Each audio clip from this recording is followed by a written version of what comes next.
We've got this antique chair in and the seat's collapsed on it. And this can be quite a common thing. So you can see here, so you see the seat sunk on that. So what we're going to do is we're going to show you what's wrong with it and how to repair this. And it is a reasonably simple repair and it's something you should be able to do at home. So the chair is on the bench upside down now. The bottom's off it, so you can see what's going on here now. There is broken webs. You can see where they've snapped off here. And it's all the way around this. So what needs to happen now is all these webs that are fastened on here need to be removed. So once all these webs are off the frame, then it's a case of cutting the webs off the springs. So I'll get on with that now, get all them removed, and then I can show you what the next step is after that. The main thing is now, I've got this bottom off it, the webs off it, so you can see all the springs here. Before you carry on any further, the main thing to check is this hessian in here. You need to check that none of it's split. It is a common thing if this hessian splits. If that's split, it is a bigger job. It usually splits along the front edge here. This one's absolutely fine. So this is okay to web the bottom of it. So what I'm going to do is I'm not going to put the webbing back on with tacks. The reason I'm not going to do that is the holes are quite big. And to try and what usually happens is if you try putting tacks in, they tend to go back into the old holes. So I'm going to use staples, and I'm going to use a long staple. They're not a standard length staple. These are quite a long staple, and these will hold the web in place. So I've got the black and white webbing, which is the traditional webbing for this type of furniture. So to do this, what a lot of people do, the mistake a lot of people make, is these webs go across the top of the springs. So what people will do is fasten the webs and then try and pull the webs with the springs underneath it. Now to try and do that is very, very difficult. You can never get the tension on the web correctly. So the easiest way is get the web and feed it in between the springs. So feeding it in between the coils of the springs, line it up with the centre of the spring down here. So you can see the very bottom coil here, you can see the circle on it. Line the web up with the centre of that. So then I'm just going to staple this in place.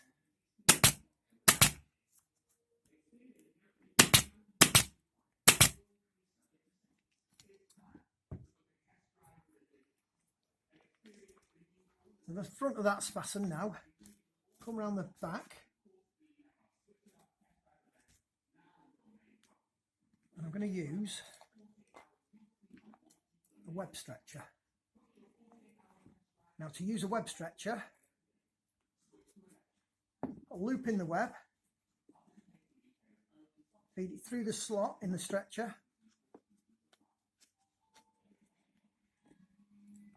A little wooden dowel, which I've put a chain on so I don't lose it. Put it through there. So then lever against the frame at the back, and you can see the tension going on that web. So get the tension on it completely.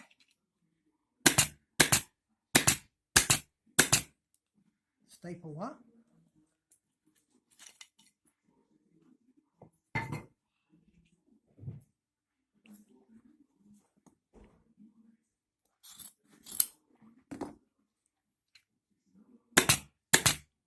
That's one web in place, nice and tight. I'll do the same on the other two now, and then I'll show you how to do the next bit.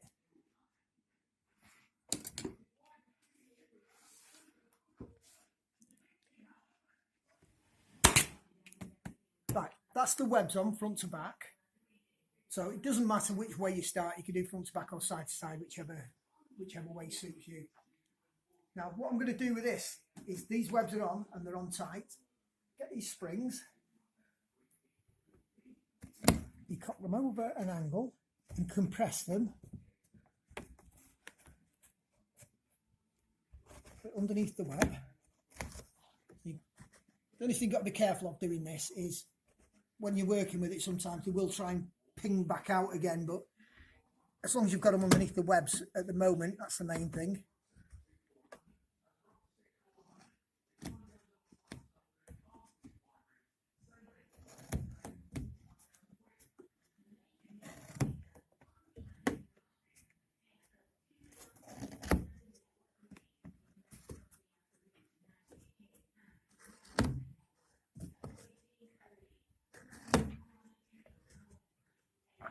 So there's all the springs underneath those webs.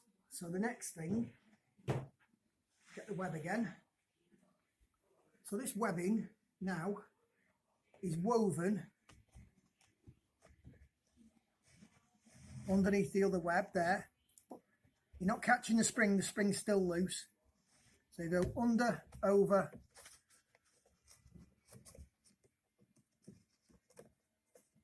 under again. Be careful when you're going underneath here, you don't catch any of the coils on the spring. So now this web is woven in and out of the others, so it's under, over, under, making sure you don't catch any coils of the spring. Again, centralise it with the bottom coil on that springs.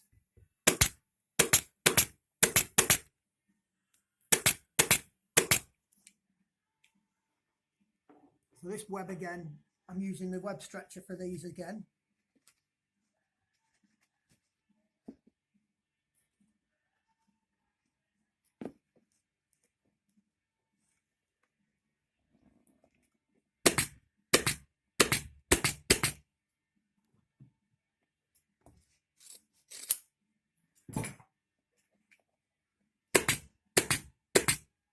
So that's that web. This next web that goes in is woven the opposite way from this one. So it'll be over, under, over. And then the next one is opposite again. So you always alternate the webs.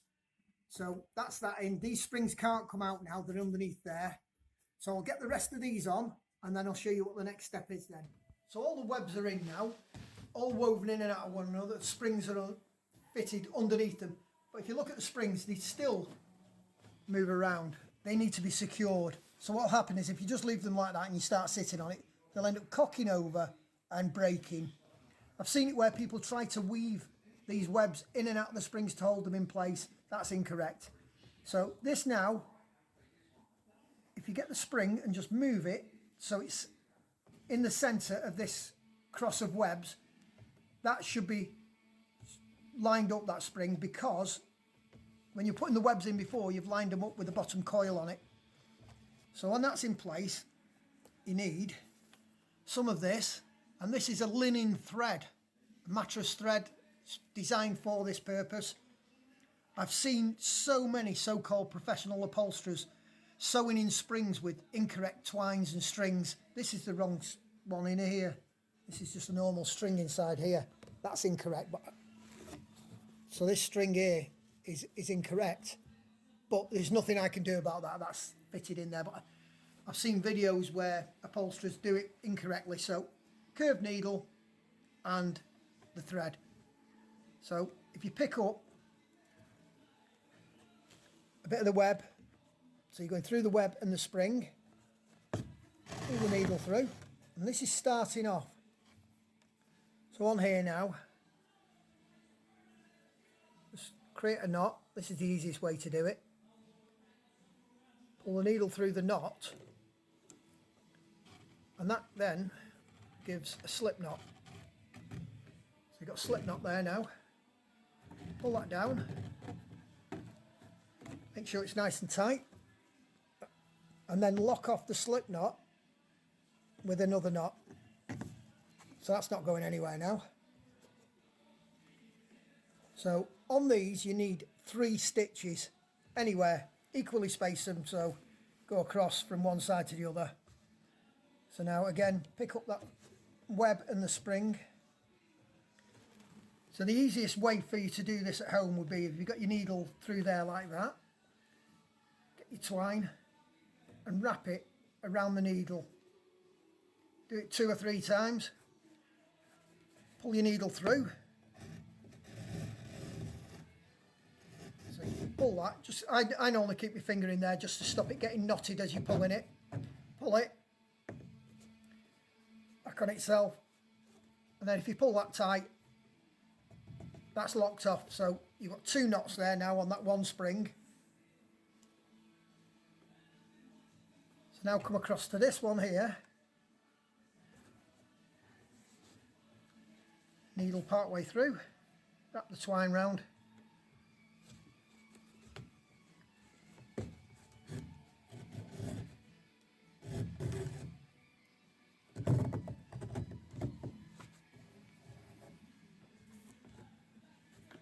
There you are, that spring there is not going anywhere, that's solid. So now,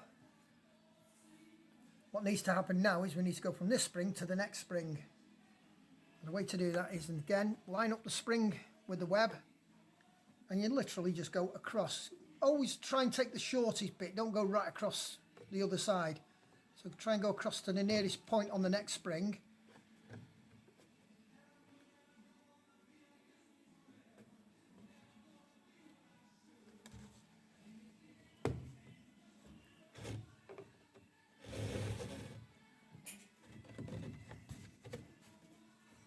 So there's that one done. So I'll do this on all the springs, and then when that's done, it's ready for the bottom. The seat's completely webbed now, so all the webs are in, all the springs are completely secure. You can see they don't move anywhere at all. So they're all secured, stitched in. Last thing to do on the chair is a Hessian bottom. So this Hessian gets secured over here, and then that's the chair finished. The chair's completely finished now, and you can see on here this domed effect on the seat, and this is how it should be. All the springs are now pushed up, all the webbing's okay, so that seat now is as good as new.